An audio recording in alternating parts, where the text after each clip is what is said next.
Lá então. Olá, pessoal. Sejam bem-vindos ao Resumo Cast for Startups. Eu estou aqui com o Juliano Molik, que é o CEO da Trader. Tudo bom, Juliano?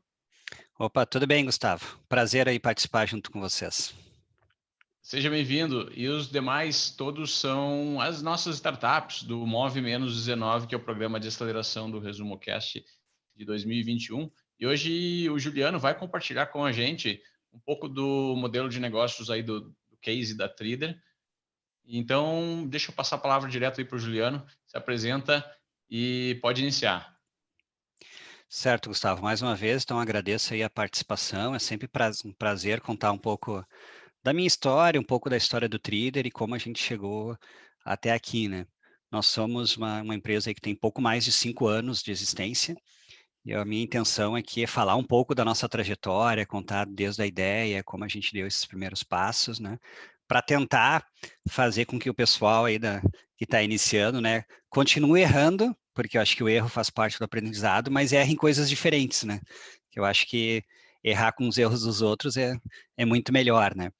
Mas antes de começar, falando um pouco da minha trajetória, né? Eu comecei a empreender um pouco mais tarde, então, apesar dos meus cabelos brancos que vocês estão vendo aí, pouco é reflexo, né? Mas eu tenho 42 anos e eu comecei a empreender ao redor dos 30, 35 por aí, né? Então, ao contrário de muita gente, né, que começa a empreender, né, logo que sai da faculdade, lá para os seus 20 e poucos, né, eu resolvi seguir uma trajetória em empresas tradicionais e depois, com o passar do tempo, que eu fui descobrir o termo, né, intraempreendedorismo, né, que é empreender dentro de grandes empresas, e descobri que eu sempre fui um intraempreendedor. Eu sempre fiz projetos, né, sempre procurei deixar meu legado, deixar entregas, né, dentro dos lugares que eu trabalhei, mesmo dentro de grandes empresas, né, não tendo o meu próprio empreendimento. Isso me ajudou bastante me treinou meu cérebro, né, para várias coisas que eu consegui aplicar depois. E falando um pouco da minha trajetória, sim, a minha formação é toda na área de tecnologia. Então, eu tenho formado em ciência da computação, depois fiz uma especialização. Também, à medida que eu fui evoluindo na minha carreira, passei a ser gestor de times de tecnologia. Eu fiz um mestrado em administração aqui na Universidade Federal. E depois, né, em 2019, eu terminei um curso lá no MIT, um curso em estratégia e inovação, bem voltado para, enfim, para todo esse conteúdo, né, de negócios digitais, estratégia e inovação como um todo, né. E eu praticamente fiz toda a minha trajetória profissional dentro de uma instituição financeira cooperativa, que é o Sicredi. A sede principal deles fica em Porto Alegre, mas hoje já tem atuação praticamente em todos os estados, né? Quando eu saí, tinha mais ou menos umas 1.500 agências espalhadas pelo Brasil, né? São Paulo hoje tem uma agência na Paulista, né? Que ela foi inaugurada depois que eu saí, mas tinha mais ou menos umas 200 agências, né, no interior de São Paulo, né? E lá no Sicredi, enfim, a gente começou um projeto lá por 2011, 2012, né, que era um projeto que hoje a gente chama de transformação digital, chama de transformação ágil, né, tem vários nomes bonitos, né, que na prática é fazer com que a gente coloque o cliente de fato no centro das nossas decisões e priorize conforme a prioridade dele e não a nossa, e faça e consiga entregar valor, né, de maneira mais rápida para eles, né. Então foi um projeto que eu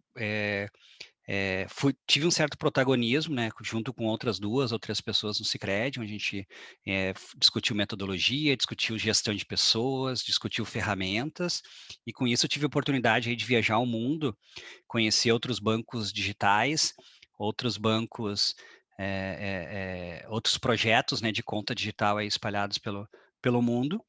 E na época, né, participei de um projeto que é um projeto aí bem ao redor de 700, 800 milhões, né, um projeto para a criação do digital do Sicredi. E o Sicredi ficou mais ou menos aí uns 18 meses aprovando esse projeto. E, e, e quanto isso, né, eu vi o Nubank nascer, e em 18 meses o Nubank nasceu e tinha 4 milhões de clientes. Tinha mais clientes que os 100 anos de vida do Sicredi, né?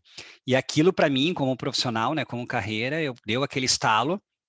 Eu falei, não, eu preciso trabalhar numa empresa desse mundo, dessa nova economia que tem esse tipo de ação, porque senão, enfim, não falando mal do Sicredi, é uma empresa que eu vou ser eternamente grato aqui, mas eu como profissional, eu quero ter essa experiência. Então, eu fui atrás e eu passei a liderar um time da Amazon no Brasil, me mudei para São Paulo, e passei a liderar o time de Professional Services da Amazon Web Services. Foi uma experiência muito fantástica, onde eu tive inúmeros também projetos internacionais, até decidir empreender, até decidir fazer o Trader. Da onde surgiu a ideia, né? Eu, em função da minha posição de trabalho no Sicredi, eu viajava bastante para os Estados Unidos, e toda vez que a gente viajava para os Estados Unidos, tu alugava o carro, né? Quem já foi, tu já saía com o carro alugado do aeroporto. Na época ainda, 2011, 2012, né? Com GPS TomTom, né? Não, o Waze não era tão difundido, né? E tu saía, fazia todas as coisas, né? E quem já foi para São Francisco sabe que o estacionamento lá é uma fortuna, né? Tu paga 30, 40 dólares em qualquer lugar. E numa das vezes que eu fui, mais precisamente foi abril ou maio de 2012, né? Um dos colegas que estava comigo falou: Juliano, dessa vez não vamos alugar carro, vamos pegar o Uber. E eu, Uber? Do que se trata, né? Não tinha a mínima ideia do que era, né? Enfim, eu tive aquele momento de chamar um carro, o carro em 2, 3 minutos vir até ti, tu pagar no cartão de crédito, tu ter todo o suporte do aplicativo, né? Acho que é algo que me impressionou demais, né? Então, eu sempre fiquei com aquilo martelando na minha cabeça, né? Que era algo que aquele modelo de negócios, ele poderia ser perfeitamente replicável em outros mercados.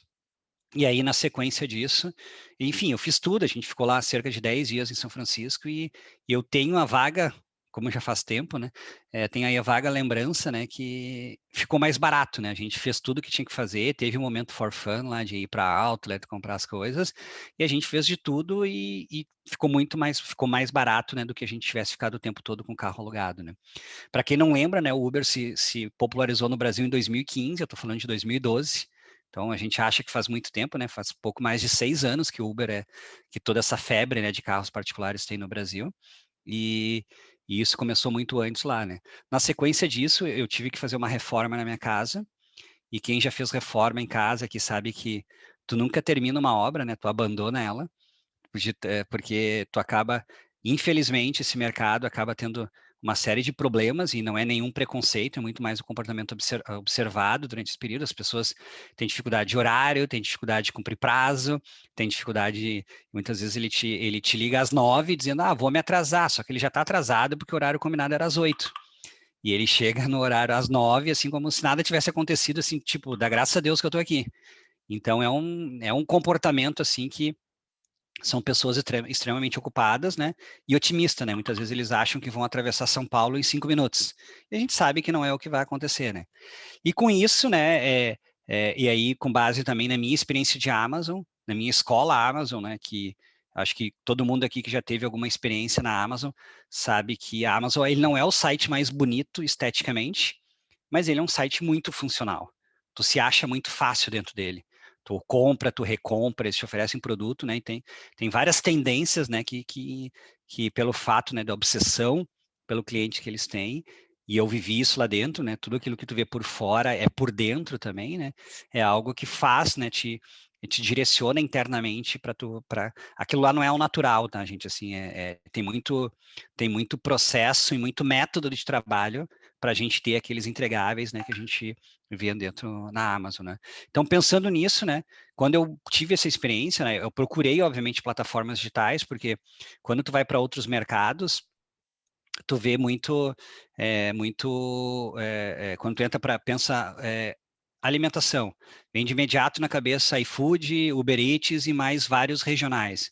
Quando tu pensa mobilidade urbana, vem Uber, 99, agora Cabify, mas Cabify saindo do Brasil agora no início de junho, então vai ser Uber em 99 e outros regionais. Quando tu pensa fintech, vem Nubank e mais umas 20 fintechs agora, né? Quando tu pensa em serviços, não tem ninguém na cabeça que foque na experiência do usuário, né? A gente tem concorrentes hoje que são muito mais focados em ser páginas amarelas na internet. Então, o propósito deles, tu quer um eletricista, tu quer um hidráulico, tu posta lá e ele vai te dar 5 telefones de hidráulicos. A partir daí, todo o resto, ele cumpriu a proposta de valor dele. A partir daí, todo o restante, toda a comunicação, ela é por fora da plataforma. E a gente entende e tem convicção que esse não é o melhor modelo. É um modelo que até pode dar algum resultado financeiro a curto prazo, mas pensando a longo prazo, as pessoas vão querer experiência. Elas vão pedir hoje tudo que tu faz lá, tu pede um lanche no iFood, tu consegue agora, inclusive alguns entregadores, acompanhar o andamento da entrega, o motoboy chegando com a tua comida na tua casa, né?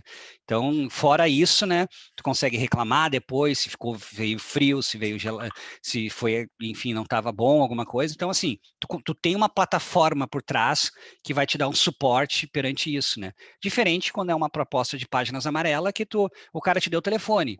Tudo que deu problema a partir daí, tu resolve com o cara. O site ele já cumpriu. Simplesmente pegar aquela lista amarela que tinha, né? Que quem é um pouquinho mais antigo, né? Estou vendo aqui os rostos, são pessoas mais jovens, né? Talvez não viveram, né? Mas eu, na minha época, né?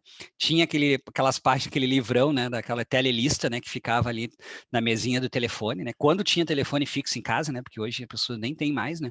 Ficava ali uma lista telefônica meio estática, né? Que a pessoa imagina, a pessoa imprimia do ano, né? E tu ficava o ano inteiro com aquela lista. Imagina quanta modificação que ficava desatualizada. Então a gente entende que esse não é o modelo que vai se perdurar a longo prazo. O modelo que vai se perdurar é aquele que realmente se preocupa com a experiência fim a fim.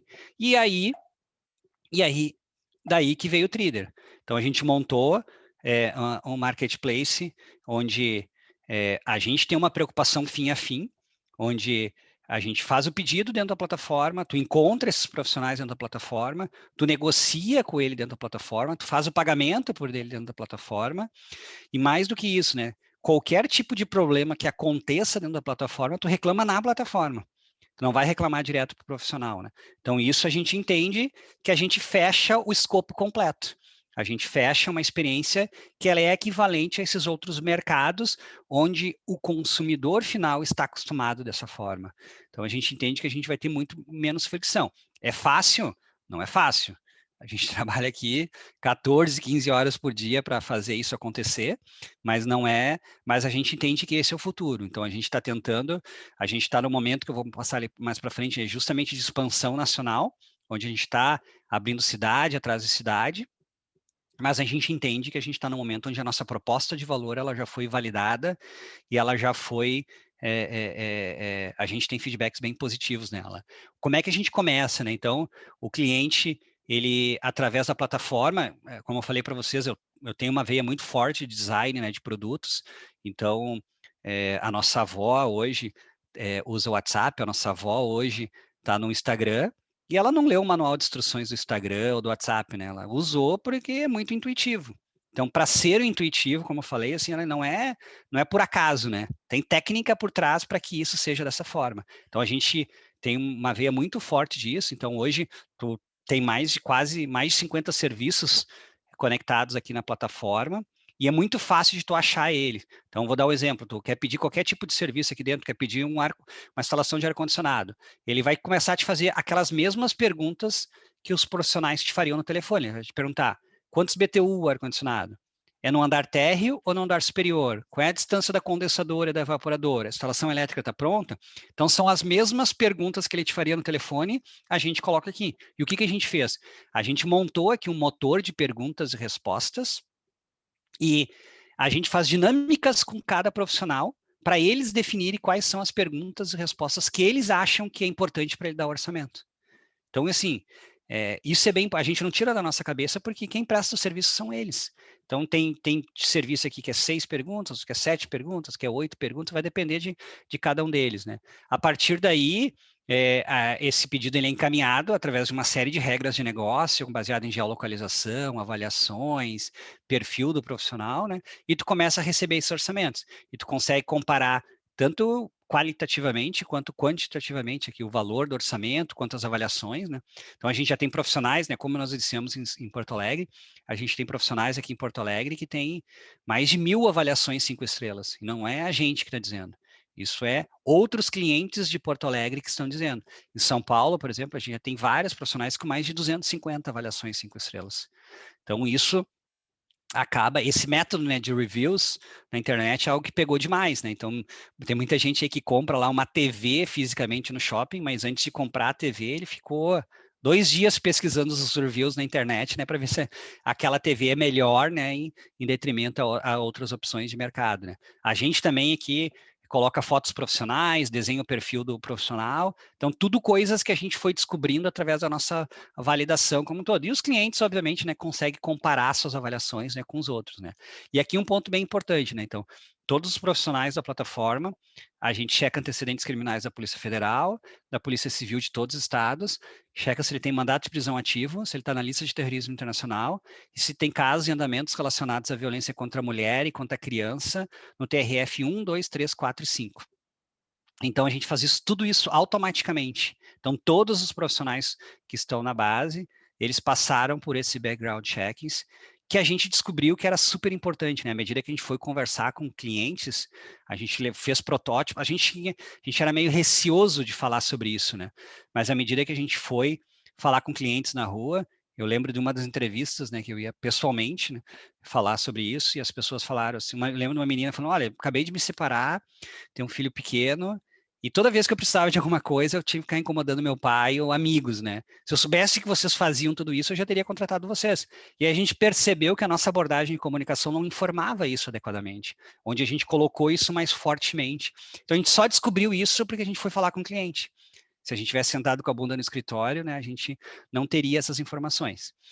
Aqui a gente está conectado no gateway de pagamentos, então a gente aceita praticamente todos os cartões de crédito, mercado, consegue fazer parcelamento sem juros, então o pagamento se dá por dentro da plataforma, agora nesse momento a gente está integrando para ter pagamentos via Pix também. A gente tem uma garantia da plataforma, então nós temos um contrato digital onde todos os profissionais, eles prestam garantias, a gente estudou o Código de Defesa do Consumidor, então tem esse tipo de serviço que a garantia é 30 dias, outro é 60, outro é 90, 180 dias, e esse profissional que está ali, ele obrigatoriamente presta essa garantia, mas tu aciona essa garantia pela plataforma, tu não precisa falar com ele direto. Então, e ele tem esse compromisso de fazer isso. Mas caso ele não atenda, a gente tem uma garantia da própria plataforma. Então, se o profissional for na tua casa, instalar o ar-condicionado, ficar mal feito, ficar pingando, e ele, por algum motivo, se recusar aí, a gente vai mandar um outro profissional sem custo. Então, esse sentimento de garantia, esse sentimento de segurança que faz que as pessoas contratem, recontratem, assim por diante, né? Também a gente tem um atendimento 24 horas, totalmente proativo aqui, o atendimento totalmente via chat, 99% dos atendimentos hoje são via chat, a gente se espelha bastante no Nubank. Então, se vocês forem no chat do aplicativo, a nossa média do first call ali, ele é 26 segundos, vai ter alguém para atender vocês. Então, isso traz bastante credibilidade, é uma área que eu cuido bastante, né, e olho com carinho, né, e a gente também aqui, nosso NPS, né, é de 90, o NPS é uma métrica global de atendimento, onde a gente consegue se comparar aí com outras plataformas no mundo, né? Enfim, gente, isso é um pouco da nossa plataforma, daquilo que a gente construiu, né? Mas o que a gente fez, né? Acho que o nosso primeiro ponto, assim, 2018, 2019, assim, era validar nossa proposta de valor, assim. Porque eu acho que quando tu está em diferentes fases da tua startup, assim, tu tem diferentes desafios. Então, tu não adianta tu se preocupar com growth se tu não validou a tua proposta de valor. Porque não adianta, tu não vai crescer. Se tu não tem um produto bom, se tu não sabe por que a pessoa contrata, por que ela recontrata, por que ela te indica, tu não vai crescer. Então, acho que a primeira fase que tu tem é validar a tua proposta de valor. Saber tudo isso e mais do que isso, validar e arredondar ela. Todos esses pontos que eu falei para vocês aqui, background checkings, pagamento integrado, atendimento via chat, são tudo coisas que eu fui descobrindo. Se a gente estivesse dando essa mesma palestra aqui lá no início desse período, eu ia ser completamente diferente. Eu ia focar muito mais na proposta, eu ia focar muito mais no marketing, naquilo que eu ia fazer. Mas aqui eu gastei esse tempo, né?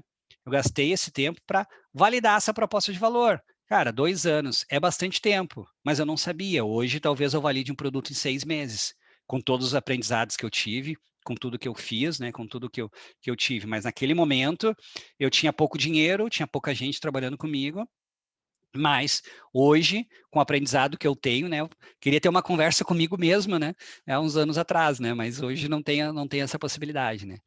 O que a gente fez a partir daí, né? À medida que a gente entendeu que a nossa proposta de valor ela estava válida e a gente viu que as pessoas, todo mundo que usava adorava o produto e dava feedbacks super positivos, a gente, beleza, como é que a gente vai crescer?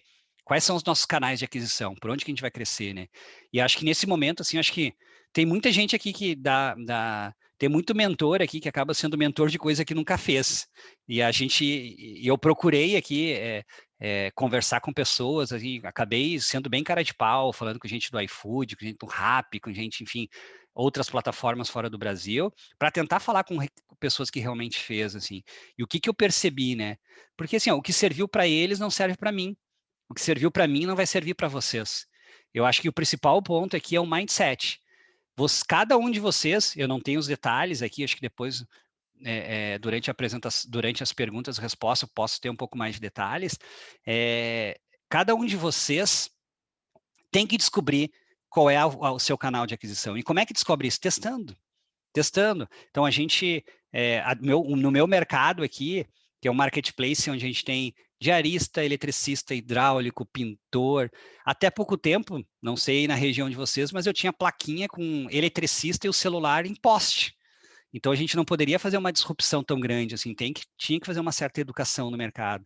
E a gente aqui foi fazer testes, né, com lojas de materiais de construção, a gente testou aqui influenciadores digitais para ver o que dava certo, o que não dava certo, tanto influenciadores macro, a gente tentou aqui influenciadores maiores, aqui é o Potter, aqui um super conhecido, a gente fez campanhas, tivemos aqui um processo de assessoria também, assim, bem intenso aqui em vários lugares, onde a gente também trabalhou bastante isso, fizemos campanha de Black Friday, fomos para o offline, né, aqui para a rua, colocamos aqui em traseira de ônibus, propaganda do Trader, banca de revista, jornal, revista, porque tinha aquela coisa, não, isso aqui não funciona, gente, tem muita coisa que funcionou demais para nós, porque eu vinha do mercado super offline, então funcionou demais. E o que a gente fez, assim, né?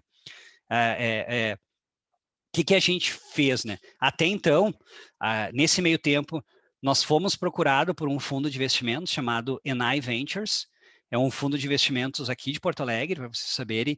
Ele é um dos primeiros investidores do iFood no Brasil, lá em 2011, 2012. A gente teve uma rodada aí de aproximadamente uns 2 milhões de reais. Foi aí que, de fato, eu consegui estruturar a empresa, consegui contratar as primeiras pessoas, fazer as primeiras campanhas. E a gente tinha uma dúvida muito grande, assim, a gente expande para o resto do Brasil ou a gente usa Porto Alegre como laboratório, aprende, corrige todos esses pontos, né, num ambiente mais controlado e depois a gente expande. A gente tomou a decisão por ficar em Porto Alegre, a gente ficou aproximadamente uns 18 meses em Porto Alegre. Foi uma decisão que a gente tinha muita dúvida, mas hoje a gente vê que foi muito acertada, porque a gente conseguiu corrigir várias coisas, e depois que a gente conseguiu corrigir, a gente teve aqui em mais ou menos 8 meses, né, um crescimento aqui de quase 15 vezes durante esse período, porque a gente conseguiu apertar todos esses parafusos, e que a gente conseguiu ajustar todas essas coisas, e a partir daí a gente começou a crescer. Aí a gente foi para Curitiba, Brasília, Belo Horizonte, São Paulo, Rio de Janeiro, já com todos esses aprendizados, com todos esses pontos, né, ajustados, com a nossa proposta de valor mais acertada, com a nossa mensagem para o consumidor mais acertada. E a partir daí, enfim, a gente teve um certo êxito, né? E está tendo aí um certo êxito, né? Eu gosto de trazer aqui, estou me encaminhando para o final aqui com 2 temas, já para abrir para as perguntas, mas eu gosto de trazer essa página aqui. Isso aqui é a capa de uma disciplina que eu fiz lá no MIT em 2016, onde mostra aqui, isso aqui é a torta do sucesso do empreendedorismo, né? Então, eles mostram aqui, né, qual é a importância que eles dão para a ideia aqui, né? Então, a ideia aqui, fazendo um cálculo holístico aqui, é mais ou menos, sei lá, de 5 a 10% no máximo, né? É o valor da ideia para o teu sucesso, né?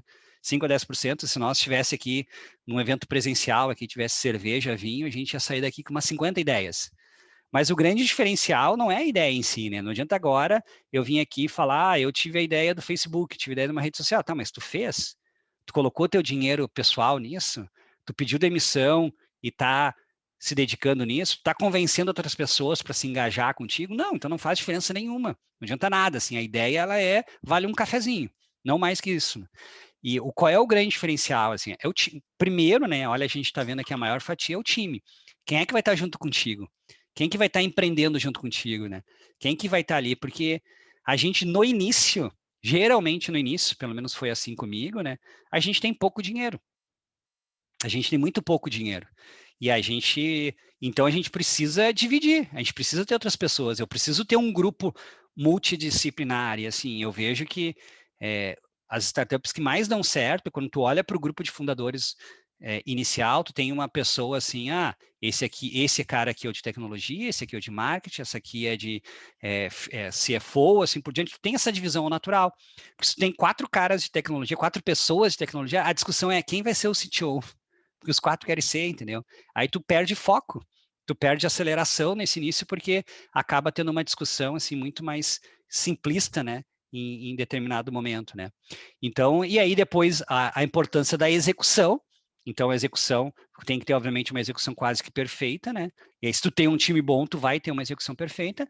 E, obviamente, ali o tamanho do mercado, né? Então, não adianta eu montar também um produto, né? Obviamente aqui, quando a gente fala startup, a gente acaba falando de coisas mais exponenciais, de coisas mais digitais. Então, a exponencialidade pela tecnologia acaba sendo um ponto super importante, né? Então, não adianta eu fazer uma coisa para o mercado super nichado de um bairro, de uma cidade. Cara, beleza. Então, tu tem que estar ciente que tu nunca vai ser exponencial, que vai ser um mercado super pequeno, super segmentado. Então, agora, se tu quer criar algo grande, tu tem que pensar no mercado grande, tu tem que pensar num problema grande. Tu tem que pensar grande, tem aquela frase, né? Pensar pequeno e pensar grande dá o mesmo trabalho, mas não é porque tu tá pensando grande que tu tem que começar grande. Tu tem que pensar grande e começar pequeno. E dar o primeiro passo na escada, né? E aí, por último aqui, um artigo que eu queria compartilhar com vocês. Esse aqui é um artigo que durante essa minha jornada, eu participei de uma aceleradora, né, lá nos Estados Unidos, chamado 500 Startups. Esse aqui é um artigo que eu queria ter acesso a esse artigo também, lá no início da jornada do Trader, que ele fala, assim, 10 coisas que realmente os clientes valorizam. Que são aquelas que todo produto que tinha que ter, assim, gente, de uma academia, de uma padaria, de um produto digital, de uma loja de varejo, que são essas 10 coisas, né? E todos os produtos, de certa forma, né, deveriam se encontrar aqui nessa tabela, quase que uma tabela periódica, né?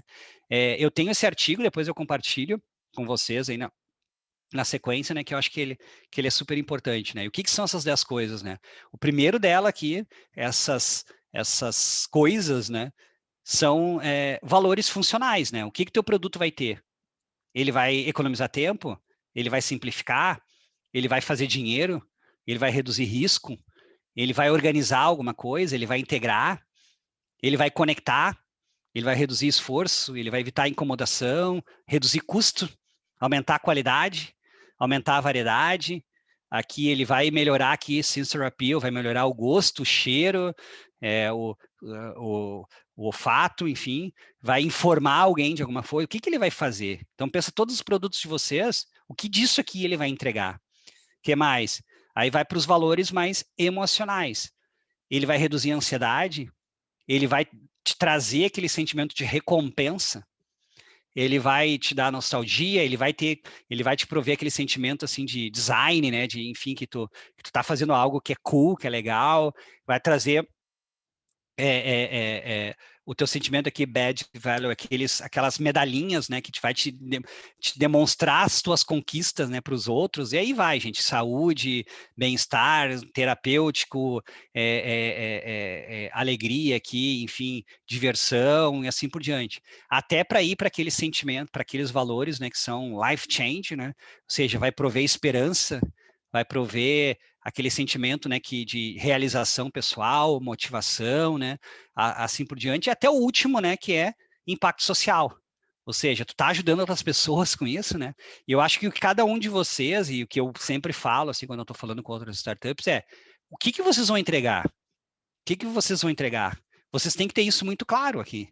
O que disso vocês vão entregar?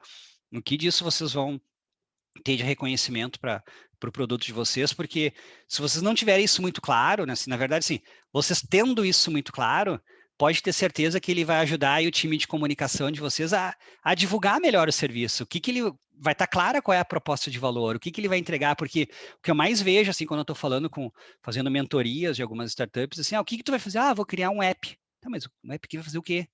Assim, vocês têm que estar muito mais preocupado com o problema que vocês vão resolver do que com a solução. A solução hoje é um aplicativo. Amanhã pode ser um chatbot. Depois pode ser, enfim, uma Alexa da vida, algum robozinho aí com reconhecimento de voz.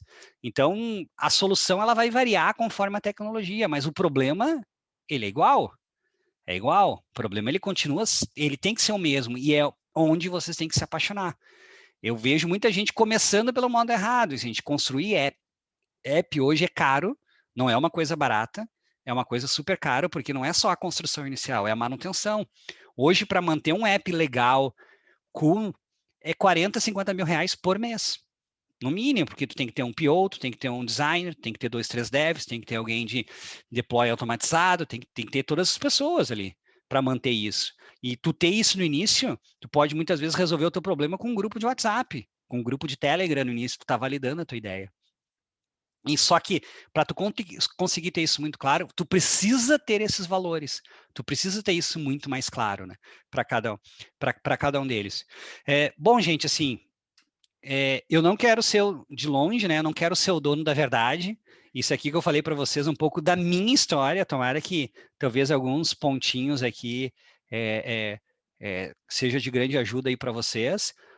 Para falar um pouco da nossa história, né? A gente teve outros aportes financeiros aí ao longo da nossa jornada, mas a gente teve a venda da empresa agora em setembro do ano passado. Eu continuo ainda como CEO, continuo por mais um tempo aí no processo, enfim, de transição, mas nós conseguimos vender a empresa aí para Tigre, Gerdau e Votorantim através de uma joint venture que é de propriedade dessas 3 empresas, é a empresa onde eles estão buscando inovação. A gente está falando de 3 gigantes da indústria de construção, né? Eu acho que todo mundo aqui conhece, ouviu falar, Cimentos Votorantim, Gerdau e Tigre, né? São empresas muito grandes, né? E elas estão aí nos ajudando, então estão fazendo com que a gente consiga ser essa plataforma, né? A partir daí, a gente abriu 3 cidades do Nordeste, aí Recife, Salvador e Fortaleza, abrimos Goiânia, e agora abrimos várias cidades também, rodeadas ali São Paulo, né? Guarulhos, Osasco, São Bernardo do Campo, Campinas também um pouco mais afastado. E esse é um pouco da nossa trajetória, assim. Acho que se vocês perguntarem assim, quais são os desafios? Depende da fase. Então, nosso desafio lá no início era realmente provar nossa proposta de valor, tentar entender assim, quais eram os nossos valores que nós íamos entregar para os nossos clientes. À medida que a gente conseguiu fazer isso, é expansão nacional. Então, a gente foi, como é que a gente escala, como é que a gente ia para essas outras cidades, como é que a gente ia para esses outros locais, né? E agora a gente está no momento assim, onde a gente está com um volume bem expressivo no caixa da empresa, a gente está tentando essa exponencialidade, a gente está testando várias coisas, né, para crescer mais rápido e a gente, de fato, ser essa primeira opção quando vocês pensarem, né, em tipo de serviços, né, em serviços, enfim, e contratação, né, de um modo geral. Bom, gente, assim, essa é a minha apresentação. Acabei aqui me estendendo um pouco mais, né? Mas eu acho que a gente tem aí um tempo expressivo ainda de perguntas. Eu estou bem à disposição para responder todas as perguntas para vocês e, enfim, aí a gente fazer um bate-papo aqui, que eu acho que é a parte mais legal aqui da nossa conversa. Legal, vou abrir então, pessoal, para perguntas. Já temos algumas mãos levantadas, o Fernando e a Ana Cláudia. Deixa eu só fazer uma pergunta para o Luciano. Esse curso que você fez lá no MIT em 2016 foi o Entrepreneurship Bootcamp do Bill Hewlett? Foi, na verdade, assim, eu fiz um curso de 4 anos lá, que, enfim, tu tinha que fazer algumas disciplinas, e eu fiz uma disciplina relacionada a isso, mas eu acho que não foi esse. Esse aí, especificamente, ele é uma disciplina toda separada, acho que é duas semanas, né, que tu fica lá, ou cerca de 10 dias. 3 meses, eu fiz isso aí, 2018, 3 meses. Legal. Legal, achei que era o mesmo. Vamos lá, então. Parabéns aí pela história da Trader, super legal. A prova aí de que, né, a gente consegue lançar aí negócios compatíveis aí, como a história que o Luciano contou lá com o Uber, que ele se deslumbrou lá em 2012, mas no Brasil hoje é totalmente factível a gente pensar que a gente pode também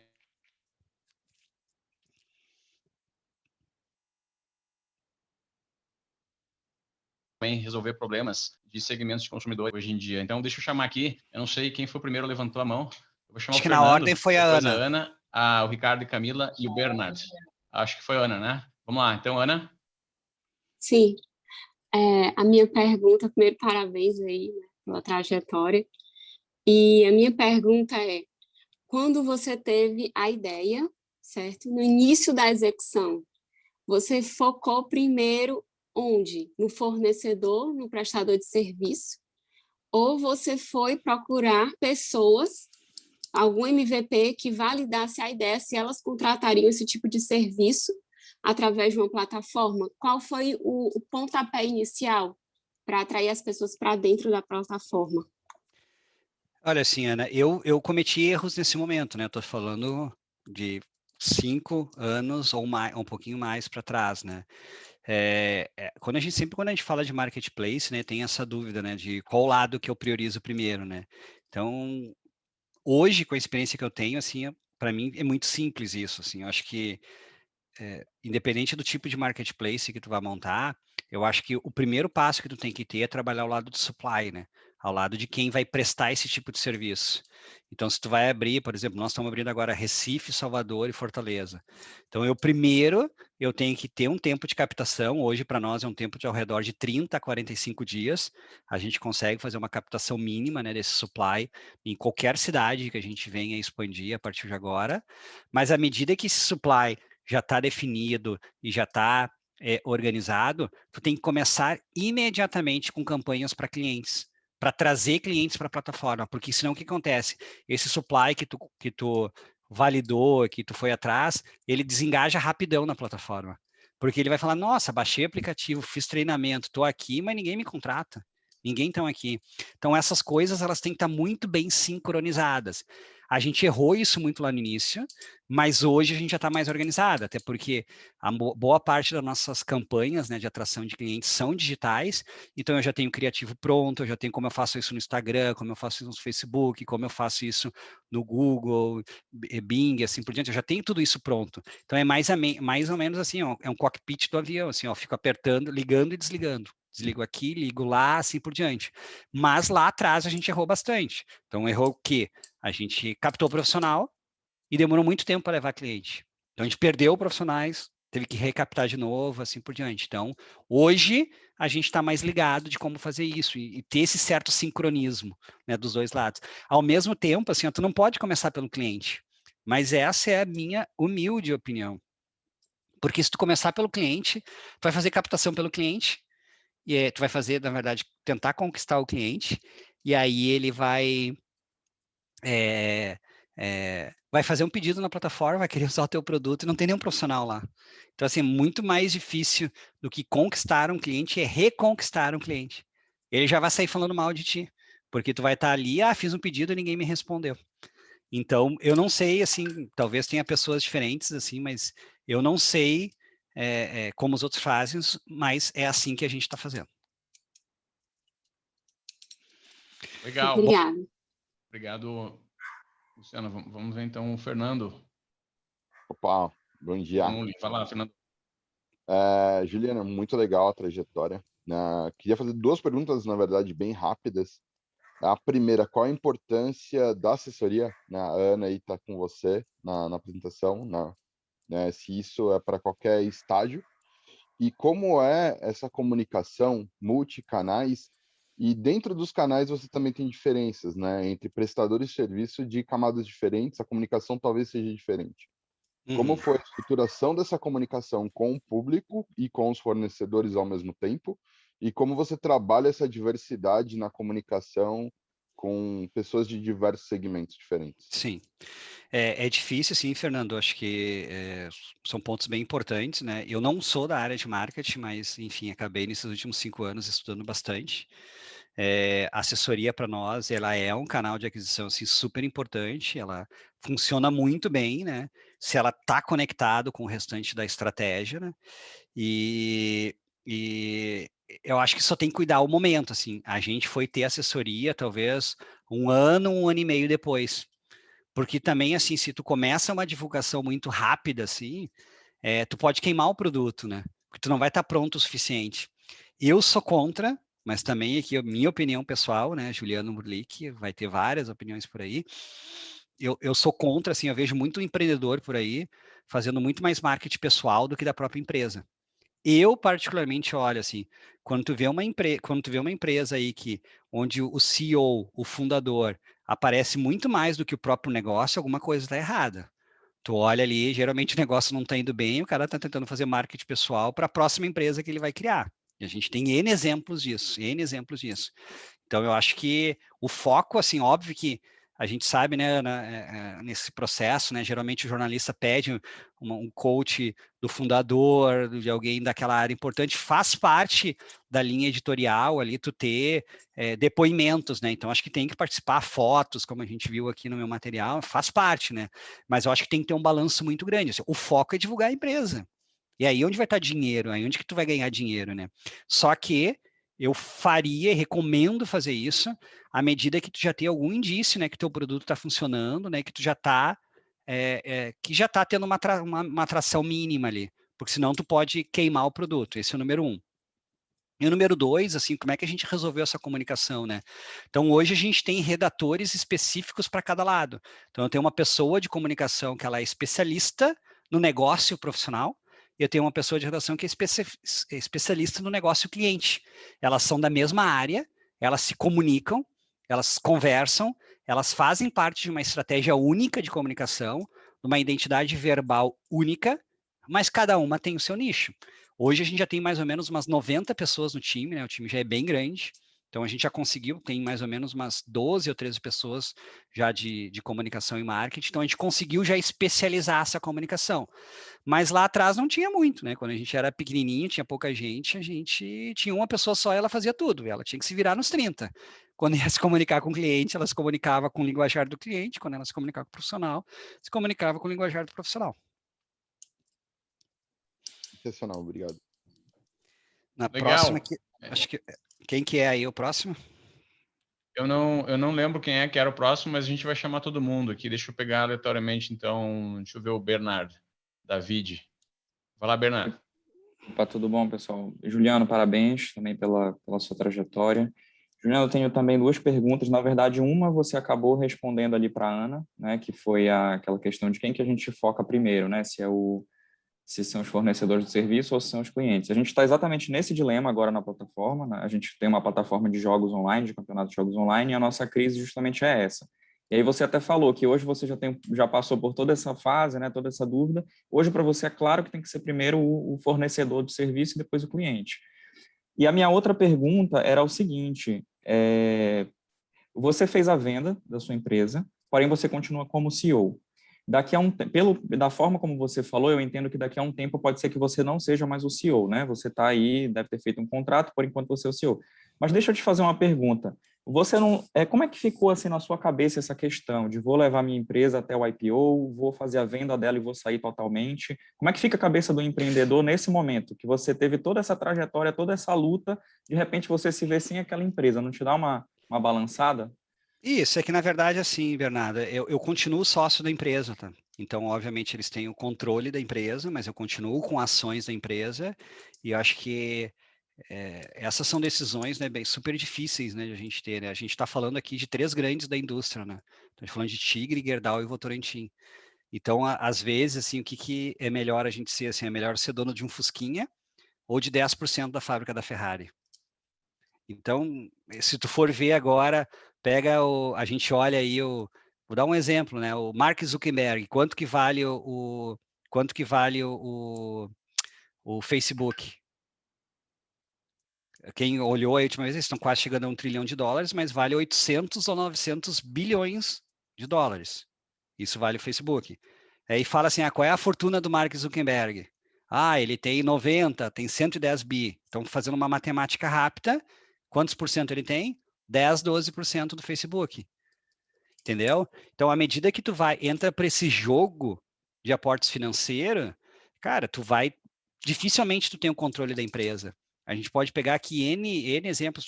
Na primeira rodada, tu teve que entregar 20%, depois a outra 30%, depois vai indo. Tem aqui um documento, né, que fala assim, os founders em geral, num IPO, num evento de saída completa, eles acabam tendo ali de 7% a 8% de ações da empresa. Só que é de 7% a 8% eventualmente, assim, não vamos falar só de unicórnio, né? Porque não é só os unicórnios que dão certo, né? Eu falo aqui, cara, uma venda de 50 milhões, tá bom, né? Talvez ela te dá funding pro próximo. Perfeito, muito obrigado. Legal. Vamos lá, então. Deixa eu chamar o Felipe Ladislau, depois Jacir, depois a Force. Tudo bem? Beleza. Bom dia, Juliano. Cara, parabéns demais mesmo. A gente estava até falando da empresa antes aqui na sala. A minha dúvida é sobre atendimento ao cliente. Atendimento, suporte. Hoje o Assinadoc é um SaaS B2B e a gente tem um ticket baixo, né, na assinatura. E a gente fica nessa dúvida sobre o atendimento, o quanto dá de suporte, até onde, por que canais. E aí eu queria saber tua opinião sobre isso, né? Você comentou lá no começo sobre o atendimento de vocês, pelo chat, sobre o tempo de resposta. Eu até vi as avaliações lá super boas no site. E aí eu fiquei nessa dúvida, né? Um negócio que ele foca em ter um custo baixo e para isso precisa de menos contato, né? Porque para conseguir gerar lucro, como que a gente resolve isso? Se vai para um chatbot ou se tem que ser o chat alguém mesmo falando com a pessoa? Sim. Assim, Felipe, cara, excelente pergunta também, assim, eu acho que tem o mundo perfeito e o mundo possível, tá? Hoje a gente tem um time de 12 pessoas de atendimento que fazem rodízio, sábado, domingo, feriado, atendimento das 7 da manhã à meia-noite.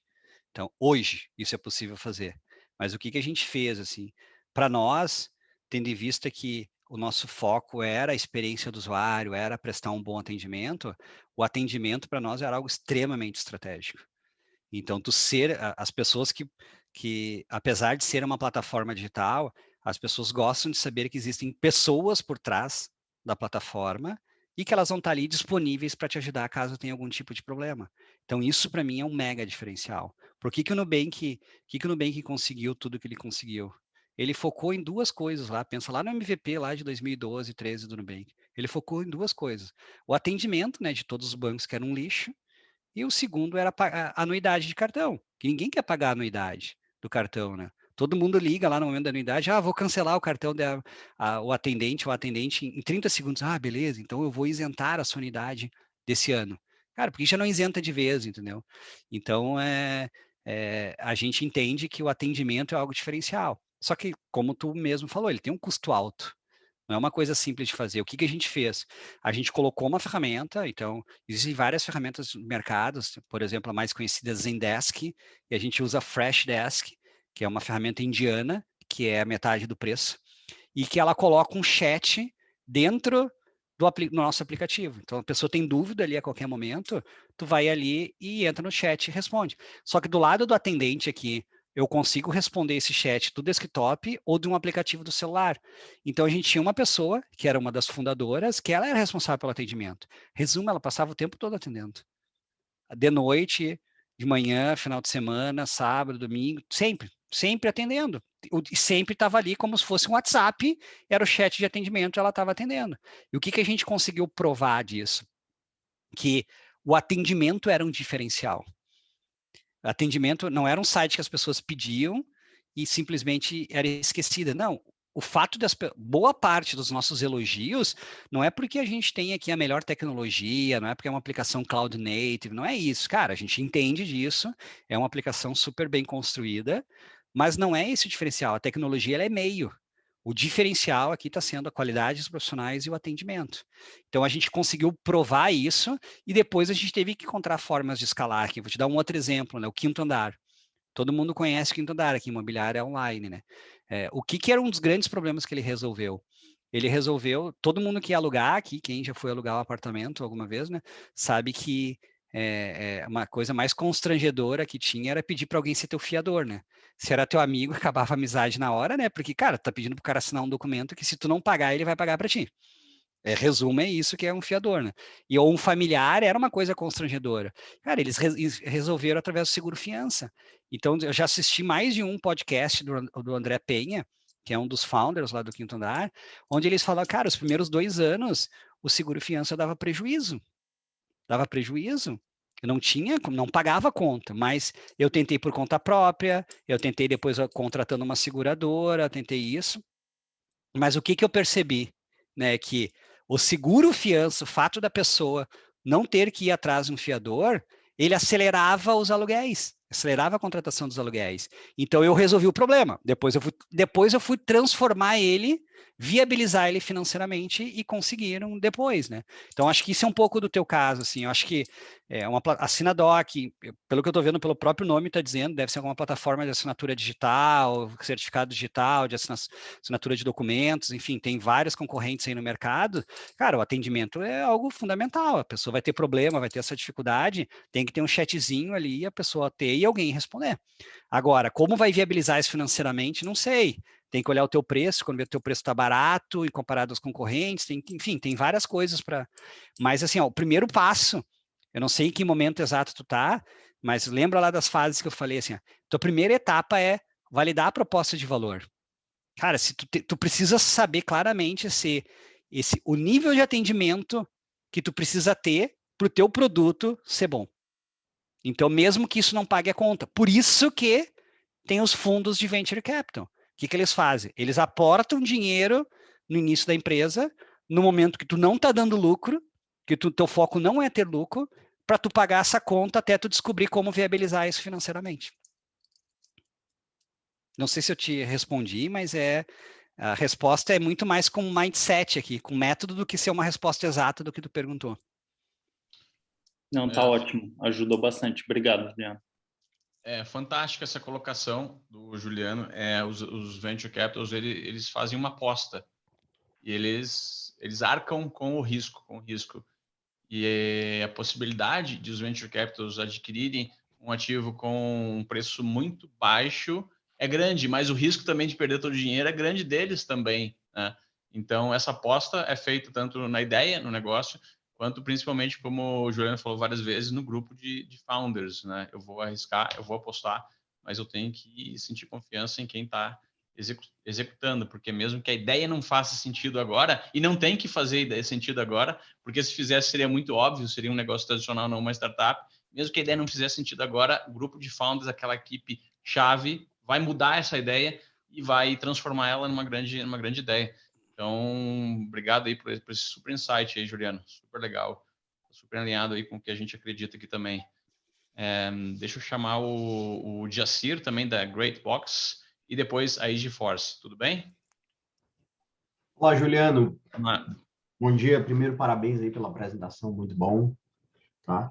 Na realidade, Juliano, são 2 perguntas e uma curiosidade, né? Então, a primeira pergunta seria bem genérica, mas seria se você pudesse citar um dos pontos que você, retornando ao passado, sem ter o know-how que você tem sobre o negócio, né? Mas a bagagem que você trouxe, sem o know-how do negócio especificamente, como se fosse montar um novo negócio, o que é que você teria feito diferente, né? O segundo ponto seria o seguinte, quando você estava falando da questão de divulgação e de marketing, você disse assim, às vezes quando você está fazendo alguns tipos de divulgação e tal, você consegue alguns resultados que surpreendem. Se você pudesse citar qual foi o resultado que surpreendeu e por que surpreendeu. E o terceiro ponto, que seria a curiosidade, seria o seguinte, quando você começou a apresentação, você começou falando dos problemas dos profissionais que atrasam, da falta de compromisso e etc. Né? Eu queria entender como foi que, através do aplicativo, você conseguiu resolver esse problema em si. Eu entendi que você conecta os profissionais aos possíveis clientes e tal, mas como que resolver o problema da falta de compromisso, do atraso e tal, né? Porque tudo bem que eles são avaliados, etc., mas isso fez com que eles não atrasassem mais ou que eles tivessem um compromisso maior, etc.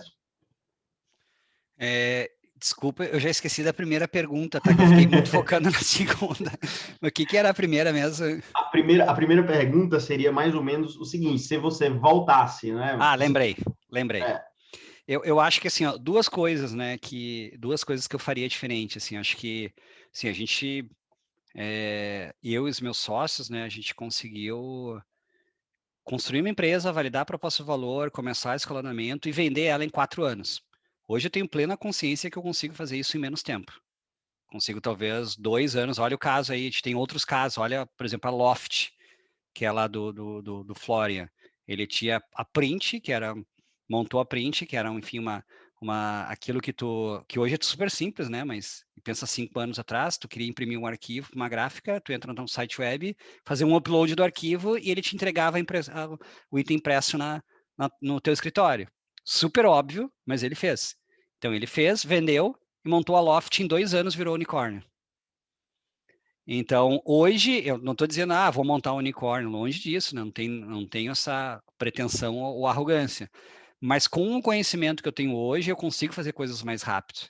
Então, hoje eu conseguiria, todos esses aprendizados que eu tive, né?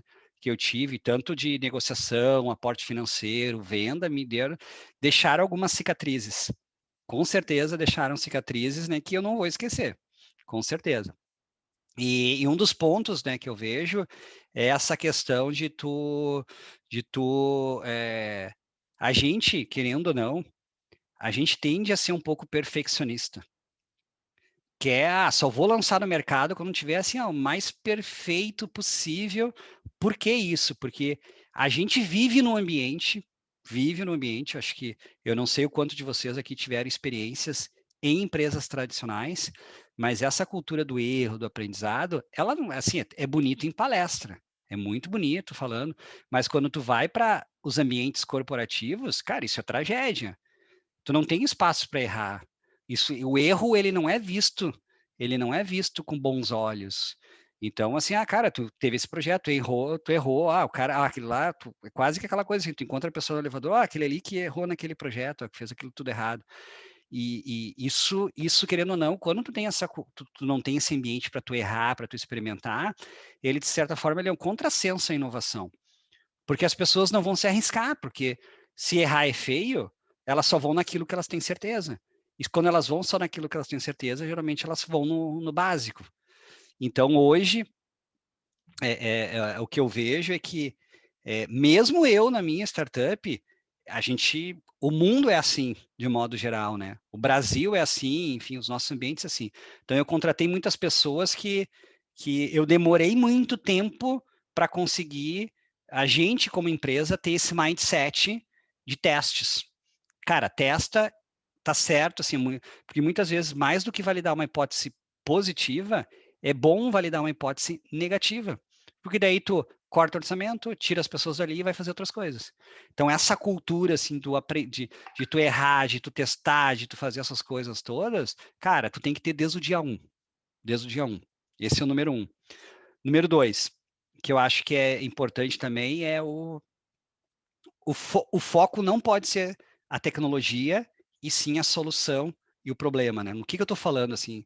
Isso que eu comentei com vocês antes, assim, ó, as pessoas nem sabem direito qual é o problema não está arredondado, eles já querem construir um site, já querem construir um aplicativo, já querem sair, porque assim, é natural, porque o site, o aplicativo, tu materializa o que tu está fazendo, tu consegue mostrar para tua mãe, para o teu pai, assim, para teus amigos, olha aqui meu app que eu estou construindo. É algo natural. Mas se tu não tem a tua proposta, o teu negócio bem estruturado, geralmente tu está perdendo tempo. Geralmente está perdendo tempo e dinheiro. Então, a gente tem um livro que é mais conhecido aí, que é do Eric Ries, chamado Lean Startup, que é o livro, enfim, quem lê o livro, lá o primeiro ou o segundo, os primeiros capítulos do livro, lá ele constrói, lá no início dos anos 2000, né, um site de ensino à distância, que ele ficou e o sócio dele construindo durante 1 ano, e depois ninguém queria usar, porque ele ficou sentado com a bunda no escritório, tentando adivinhar o que os clientes queriam. Passou 1 ano de tempo perdido. Então, aqui é a mesma coisa, assim, eu comecei construindo direto um aplicativo. Por quê? Porque eu tinha um dos co-founders junto comigo, que ele era, enfim, um engenheiro de tecnologia, e ele desenvolvia. A gente saiu, cara, esquece falar com o cliente, sai fazendo o aplicativo. Saímos fazendo. Então, hoje, eu vejo que tu consegue validar o teu negócio em grupo de WhatsApp, em grupo de Telegram, tu consegue validar com landing pages, tu consegue validar de maneira muito mais simplificada. Hoje, tu tem marketplaces de marketplaces. Tu consegue pagar $50 por mês e tu põe qualquer marketplace no ar e sai funcionando. Aí, assim, ó, vingou, deu certo, cara, agora tu vai atrás para desenvolver o teu. Agora tu vai fazer isso. Eu acabei, talvez, um pouco de competência, um pouco de sorte, né? Dando certo, então eu reaproveitei muitas coisas. Mas hoje eu faria isso diferente. Esse processo de validação seria muito mais focado em negócio do que em tecnologia. Então, esses seriam os 2 aprendizados. O que era a segunda pergunta mesmo? Era a questão da divulgação. Você falou que teve uma divulgação, algumas formas de divulgação Sim. que você fez que lhe chamou bastante atenção para os resultados que foram muito diferenciados. Exatamente, assim, porque o que eu falei para vocês, assim, cara, eu chamo assim, tem muito palpiteiro de 1 milhão. Sabe assim, o cara nunca fez aquilo, mas te dá um palpite que é 1 milhão para fazer, né? Tá, faz a campanha na TV. Cara, não é assim para fazer campanha, né? E a gente testou todos os canais. Então a gente testou, por exemplo, influenciadores digitais. Cara, o que dá certo influenciador digital? A gente testou micro, testou macro. Porque assim, hoje a gente não tem dinheiro, né? Não tinha dinheiro para contratar um Fábio Porchat da vida, como o iFood, né? Pagar 300 mil reais só de cachê, fora a veiculação, né? A gente não tinha isso, né? Então a gente testou muito mais esses influenciadores micro, né? Que são pessoas que têm 5 mil, 10 mil seguidores, 15 mil seguidores. A gente, para nós, era uma obviedade, assim, tipo, vamos lojas de materiais de construção. Cara, Leroy Merlin, Cassol, Tumeleiro, Teleanorte, vamos lá, nossa, cara, óbvio, né, cara, assim, tu vai lá, compra o produto lá e tu já sai com o profissional contratado. Foi tragédia, porque são empresas extremamente tradicionais, são empresas que a gente tentou contato com todas, toda vez os wait times entre os touch points, as reuniões, era 2 meses, tu fazia uma reunião, tá, vou ver e te aviso, quase aquela figurinha do WhatsApp, assim, vou ver e te aviso. E aí, passava 2 meses, tu fazia um follow-up, já era uma outra pessoa, já tinha mudado, tinha que reiniciar o assunto. Então, são empresas muito lentas e não deu certo para nós, no momento que a gente estava crescendo. Então, e aí a gente foi para a rádio, por exemplo. Cara, para a rádio eu ouvia assim, não, Juliano, cara, rádio não, rádio é caro, tu é uma startup digital, vai só para o Facebook, vai só para o Instagram, é ali onde está a exponencialidade. Cara, e rádio deu super certo para nós. Porque lembra que o nosso consumidor, ele não é todo online ainda. Ele ainda ouve rádio, ele ainda ouve VTV. Então a gente testou, nossa, e deu super certo. Super certo mesmo. Então, qual é o ponto principal? A gente foi testando esses canais e hoje a gente faz um mix deles. A gente usa bastante influenciador digital, usa assessoria, usa rádio, usa os meios digitais, Google, Facebook, Instagram. TV foi o único que a gente não tentou ainda. Não por uma questão financeira, obviamente, mas a gente pretende, talvez em algum ano, ou um pouquinho mais, assim, à medida que a gente tiver essa estrutura mais, a operação mais organizada, né, fazer esse teste em TV. E a terceira? A terceira era curiosidade, né? De como resolver o problema do descompromisso. Sim. Lembrei, assim, são de várias formas, assim, acho que, assim, eu falei também da avaliação, né? Cara, o que acontece, assim, nós todos aqui podemos usar o mesmo profissional, tá? E aí tu tem uma experiência positiva, o Felipe tem uma negativa, o Fernando tem positiva, o Bernardo tem uma positiva. Cara, é 50% positiva e 50% negativa. O Felipe, que teve uma experiência positiva, cara, ele vai sair indicando esse cara para todo mundo, porque ele não soube dos outros deles. Ele não soube das negativas. Quando tu traz isso para uma plataforma digital, isso tudo fica público, fica transparente. Então, o cara, assim, eu tenho uma frase que para mim, assim, eu acredito muito nela, assim, as pessoas geralmente não fazem aquilo que tu espera, elas fazem aquilo que tu controla. Então, se tu vai controlar a avaliação, eles vão melhorar a avaliação. Eles se preocupam. Então, o profissional que trabalhava de forma autônoma, independente, e não ficava essas informações públicas na internet, cara, ele não estava nem aí. Ele estava naquele dia, aquele dia lá o Felipe, deixa o Felipe esperando, azar. Tipo assim, ninguém vai saber. Agora não. Agora, como fica público, gera uma preocupação ao natural deles. E é só que essa preocupação deixou de ser nossa, agora é deles. O que vai acontecer? Cara, tu quer chegar atrasado? Chega, mas tu sabe que tu vai tomar uma avaliação lá, nota 2, nota 3, isso vai ficar no teu perfil, fica público. Ad eterno, todo mundo vai ver que isso aconteceu. Então, eles têm uma preocupação adicional.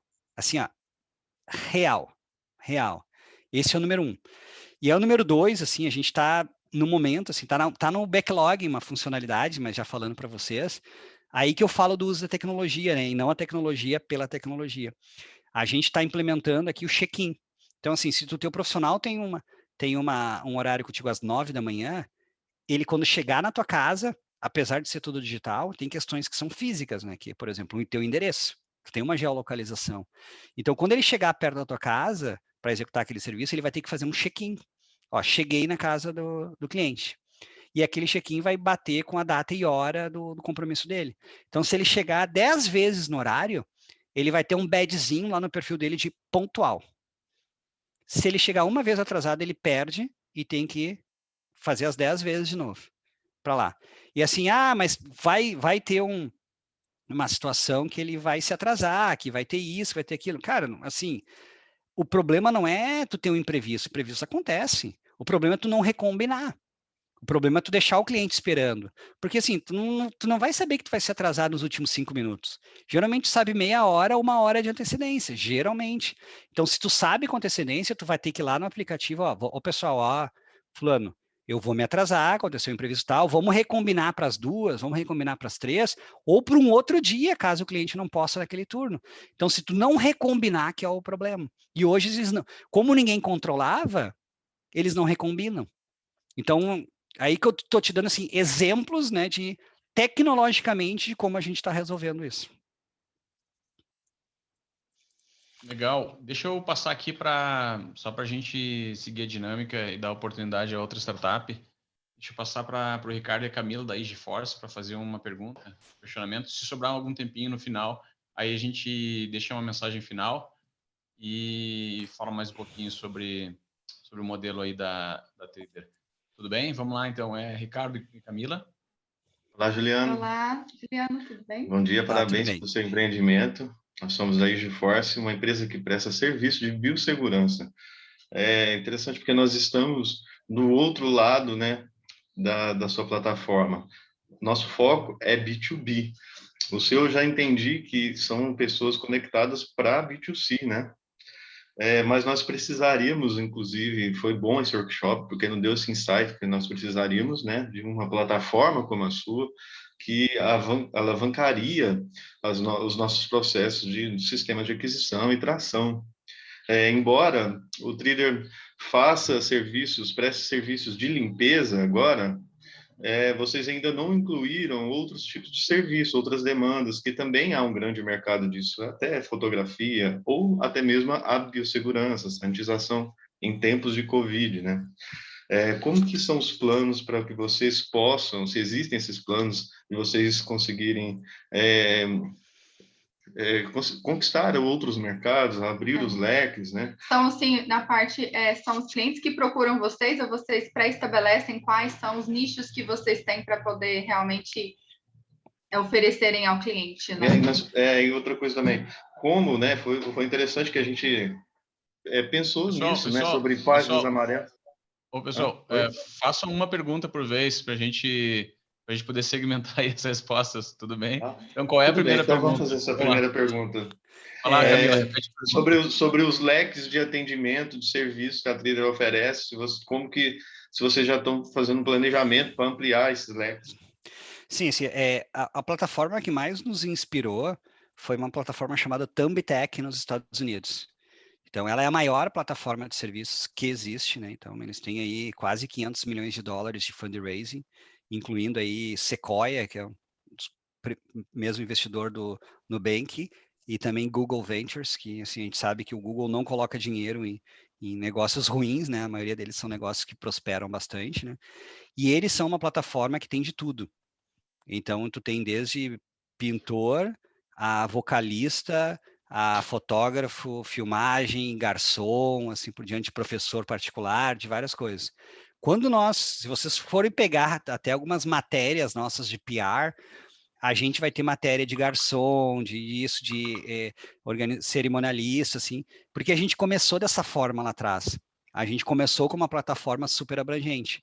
Mas hoje, o que eu vejo, assim, acho que quando tu tá nesse negócio, eu acho que tu tem que pensar grande, assim, pensar grande, pensar pequeno dá o mesmo trabalho, então a gente pensa grande, mas tu tem que começar pequeno e escalar rápido. Então, assim, se nós for pensar a longo prazo, eu acredito que em algum momento a gente vai voltar com esses outros nichos. A gente vai voltar, porque nós estamos aqui construindo uma plataforma de serviços. Então, o serviço ele tem passos que é uma busca do profissional, uma negociação, uma contratação, um pagamento, um agendamento, um acompanhamento da execução e um atendimento pós-venda. Ele é igual para tudo. Ele é igual para tudo. Só que, assim, se a gente tem muita iniciativa, a gente acaba tendo pouca acabativa. Então, neste momento, a gente está focado no nicho de reforma e construção, em pequenos reparos. Está focado nisso. E à medida que a gente sentir que a gente já tem uma relevância nesse mercado, já conseguiu se estabelecer como uma plataforma de fato aí brasileira, a gente vai pensar em outros mercados. Agora, se isso vai acontecer o ano que vem ou daqui a 5 anos, eu não tenho essa certeza. Sim, muito bom. Acho que a Camila ia fazer uma pergunta ali também. Porque a gente, observando toda a sua trajetória, né, nós vimos seus sistemas de aquisição, como que foi ali naquele espaço, fase 1, fase 2, fase 3, 4, né? Nós estamos exatamente nesse estágio, né, em realmente como a gente vai dividir e demandar essa energia para poder fazer essas nossas divulgações. Então, nós já estamos nas nossas mídias sociais, né, Ricardo? Fazendo os impulsionamentos através do Instagram, mas o nosso foco é B2B, né? Então, a gente trabalha bastante com empresas. E daí, você comentou a respeito das páginas amarelas, né, Ricardo? É que não é simplesmente páginas amarelas, né? Que não é simplesmente estarmos nas páginas amarelas. Então, como que você pode nos direcionar aí para também estarmos dentro de uma plataforma? Porque até o momento, na nossa região, onde nós já estamos aqui validando o nosso negócio, o nosso processo, a gente quer realmente instalar aqui, ser sucesso aqui, para que a gente possa tomar esse processo de expansão, né? Então, a gente quer um pouquinho dessa sua experiência. Como que foi para poder estar dentro de uma plataforma? Por que não nas páginas amarelas? O que eu vejo, assim, páginas amarelas? É que páginas amarelas, eu estou falando muito, assim, do ponto de vista do consumidor, tá? Pensa assim, tu contrata um profissional que aquela plataforma está te indicando e depois dá um problema, tu te vira com o profissional. Então, acaba não gerando nenhum compromisso da plataforma, né? E o que eu entendo é que o consumidor final, tendo em vista que eu falei antes, né, que o que o consumidor está acostumado? Cara, com o iFood. O iFood tu pede, tu faz o pagamento ali dentro, tu consegue avaliar aquele profissional, aquele entregador, tu consegue avaliar o entregador, a comida. Se der qualquer tipo de problema com aquele negócio, provavelmente tu vai reclamar no iFood, tu vai ter um ressarcimento. Então, assim, ó, tu tem uma plataforma por trás que vai te dar um suporte. Na minha visão, isso traz um sentimento de segurança maior para o consumidor final. Então, se tiver duas plataformas no mercado, tu vai ter assim, ó, o iFood, onde traz toda essa segurança, que se der qualquer tipo de problema ali com a tua comida, teu lanche, tu vai ter alguém para reclamar e tu sabe que ele vai te dar uma atenção, ou tu vai ter um site na internet que tem um telefone de uma teleentrega. Para qual que tu vai ir, entendeu? Eu, como consumidor final, eu vou pro iFood, mas eu sou talvez a persona no iFood. Por quê? Porque eu quero ter alguém para reclamar. Eu não vou reclamar para a própria pessoa que fez algo errado, entendeu? Praticamente não vai servir para nada. Então, por isso que eu tenho um pouco da convicção que tu participar da jornada inteira do consumidor é algo que, num futuro próximo, o consumidor só vai querer isso. Ele não vai ir mais para a página amarela. Mas, né, é a minha opinião. Tanto que tem outras plataformas aí que são focadas em páginas amarelas que estão dando certo. A gente não sabe por quanto tempo. Muito bom. Então, essa visão... Pode falar. Pessoal, a gente tem mais 10 minutinhos para finalizar, então. Eu sugiro, então, que a gente deixe aí um espaço para o Juliano fazer algum último comentário, deixar uma última mensagem. Deixa eu só fazer uma última pergunta, já que não tive a oportunidade de perguntar nada também até agora. Então, é uma dúvida relacionada com gestão do teu modelo, Juliano, de negócios de plataforma. A gente sabe que negócios tradicionais, por exemplo, um restaurante, ele faz toda a gestão da cadeia de produção dos alimentos, ele se relaciona com fornecedores, contrata funcionários, está diretamente envolvido com a geração do valor que vai ser trocado dentro de, por exemplo, uma plataforma. Se aquele restaurante acessar o iFood, ele vai lá e coloca o valor dele no iFood. Mas o iFood, assim como a Trader, não geram o valor diretamente, eles não se envolvem diretamente com a cadeia de produção. Qual é, na tua opinião, ou até pela tua experiência, as funções do gestor da plataforma, em termos de orquestrar o ecossistema para atrair os players que geram o valor e, ao mesmo tempo, atrair quem consome aquele valor e, ao mesmo tempo, não se intrometer ali na geração de valor? Quais são as funções do orquestrador da plataforma? Eu acho que assim, acho que são algumas funções, né? A gente garantir uma qualidade mínima, né, dos serviços que estão executados da plataforma, e aí através do sistema de avaliações e também vamos lá, da curadoria desses profissionais. Então, se é um profissional que está tendo muito problema, a gente vai excluir ele da plataforma. Então, a gente vai tirar a opção dele prestar esse serviço da plataforma. Então, essa curadoria de qualidade versus base de profissionais, eu acho que é algo extremamente importante. Acho que é um ponto número 1. Eu acho que garantir, através de tecnologia, né, cada vez mais clientes e os meios para que a gente tenha mais clientes. Pensa assim, né?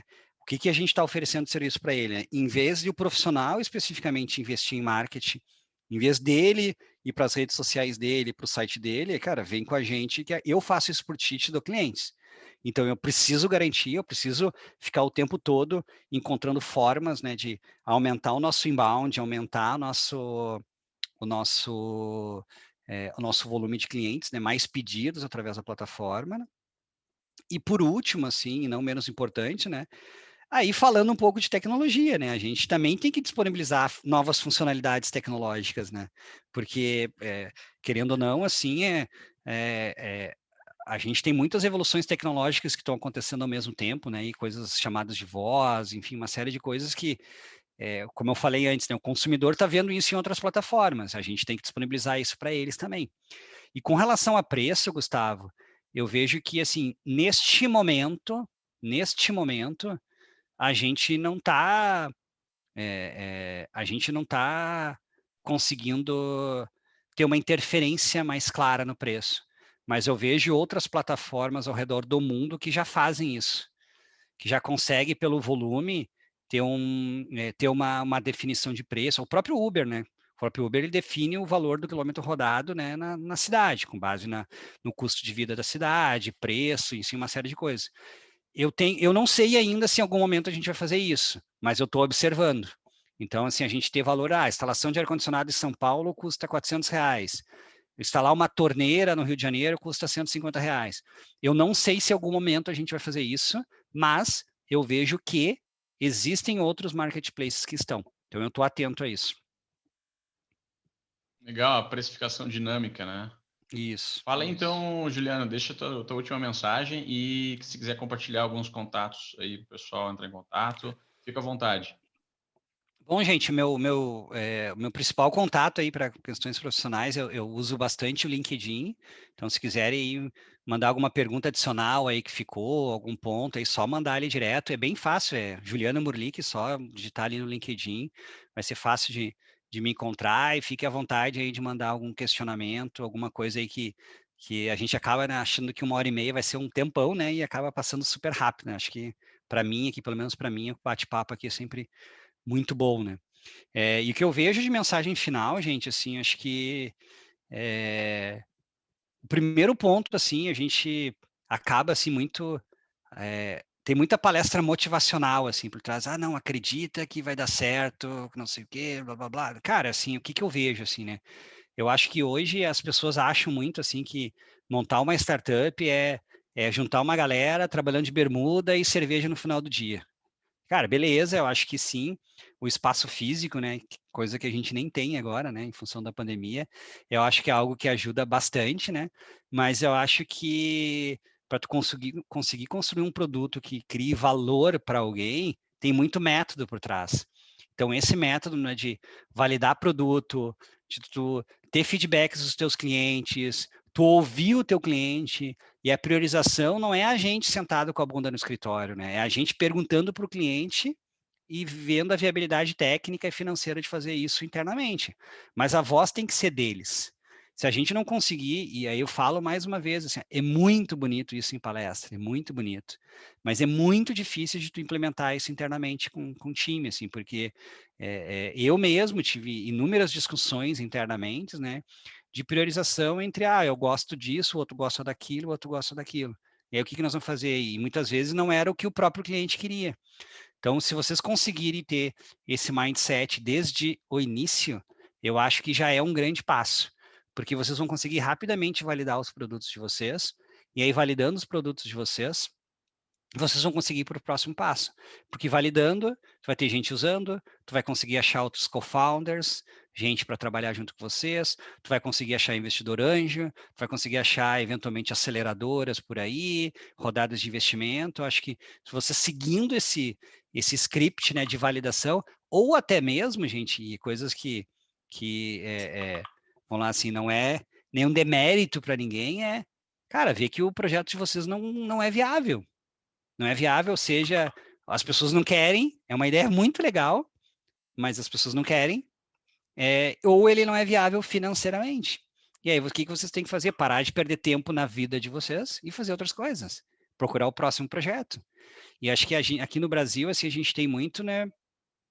Muito naquela coisa assim, a startup não deu certo, as pessoas são ruins. Não, assim, uma coisa é o negócio não dar certo, outra coisa são as pessoas não darem certo. Então, acho que isso, inclusive, é uma qualidade, né? Se a gente for pegar, né, eu vou dar um exemplo clássico, né, também para vocês, né, o Instagram. Quem vai dizer que o Instagram hoje não deu certo, né? Mas o que ele começou? Ele começou com um aplicativo de filtros para tu postar foto no Facebook e postar foto em outras redes sociais. Até que todo mundo se ligou, né, que, enfim, fazer os filtros era legais, as pessoas queriam aparecer, queriam mostrar o prato de comida, aquela coisa que estava fazendo com a família no final de semana, e começou a usar bastante filtro, e eles começaram a botar funcionalidades de filtros. Agora, imagina se eles tivessem apegado com a ideia deles. Não, eu quero ter meu app de filtros de fotos. Imagina, olha a oportunidade que eles teriam perdido. E aí que vem a questão do time. Se o time é bom, o time não vai ficar apegado numa ideia. O time vai ficar apegado naquilo, no propósito inicial. O que era o propósito lá do aplicativo de fotos? Cara, fazer com que tu tivesse fotos mais bonitas, ter uma rede social mais bonita, com fotos melhores, mais bem direcionadas. Cara, o que o Instagram continuou resolvendo da mesma forma, só que de forma diferente, não com filtro, né? Criando uma própria rede social. É um belo exemplo, né, do foco no problema e não na solução. Então, eu acho que se vocês tiverem foco nessas coisas, né, testar rápido, pensar grande, começar pequeno, testar rápido, não deu certo, muda, não se apegue às coisas, porque o que eu mais vejo também é muita gente se apegando à sua ideia própria. A ideia é minha. Cara, a ideia, vocês viram lá, a ideia é 5, 10%. É 5, 10%. O que vale é a execução. O que vale é uma execução bem feita. Então, se eu pudesse, enfim, essas seriam as minhas mensagens finais aí. Tem 3 minutos aí, Gustavo, que fica à vontade aí, se quiser falar alguma coisa. Não, era isso. Obrigado, agradecer muito aí em nome de todas as nossas startups do programa. Obrigado por trazer tanto valor aí, tantas ideias aí de como errar aprendendo com o erro dos outros. Obrigado mesmo, Juliana. Conte com a gente aí.